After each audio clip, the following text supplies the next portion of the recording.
but you have continued to fight this me, and successfully too. God has blessed you. So on this your 80th birthday, we've all gathered. A lot of people are here.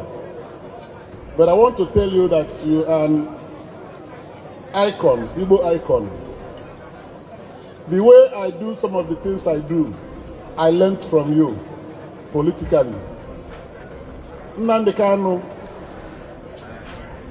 has been dealt with terribly. And some people have started losing faith.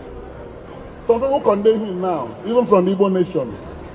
But I say I will never condemn him, because he was leading a struggle on behalf of all of us against marginalization of Igbo people. No matter how the struggle turned, it is not sufficient for any Igbo man to speak ill of that boy. It's not good. You went on national television and demanded for his release. That is why yes, I do so from time to time, calling for his release. Even when he was sentenced to life imprisonment, I condemned it, speaking, and that's the type of thing you do. We won't run away from this country for anybody. So we cannot, for the sake of those who say you are this, you are that, you deny yourself. Nobody can deny himself.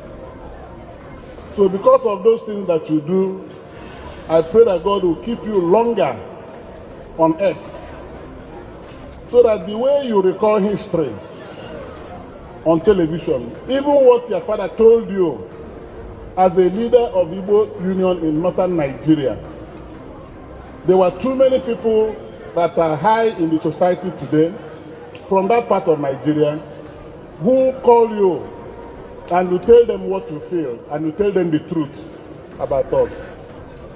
So I respect you, and I've come to honor you with all my heart today, and to say that people of your stock should not leave this planet soon.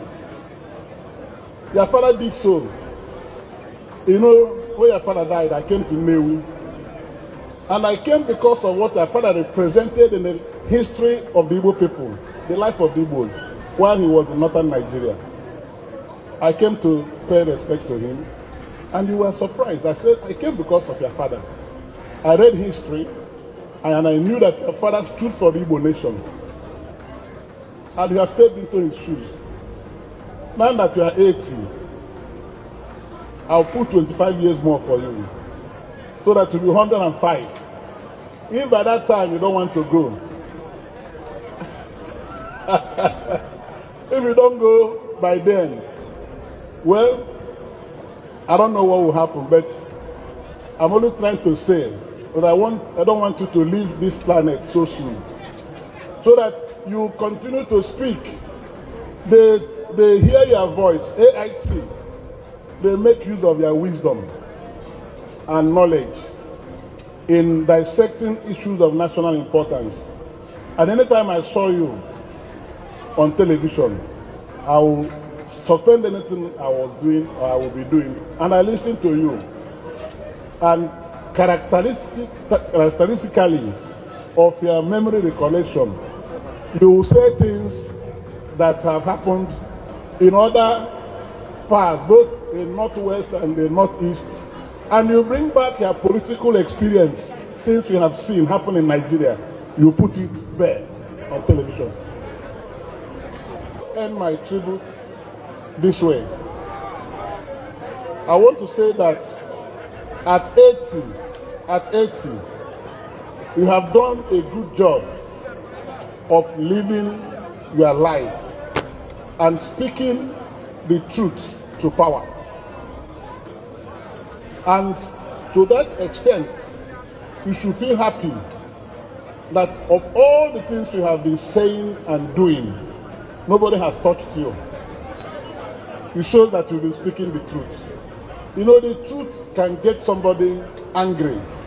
But when you reflect over the truth, you cannot point any finger against the person who has spoken the truth. That's what has been your lot.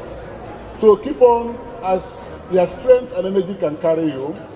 any space you get to speak about Nigeria, about Igbo people, know that people like us are following you behind. We are following your footsteps, and I assure you that our people will never forget you. May God bless you and strengthen you on this day. We shall live to mark your 90th birthday. On a personal note, you recommended me for chieftaincy title and in Nnewi, your hometown, because of the relationship I've had with you, the shared values we have had. And without anything, the Nnewi Royal Cabinet wrote me that Igbo will give me a chieftaincy title. And last December 28th, I was honored with chieftaincy title by Igbo Kenetori as Ifechukwu Delu Nnewi. There's no greater reward you can give to me as a brother, younger brother, and friend because of our shared values. So may God keep you and bless you forever. Thank you very much.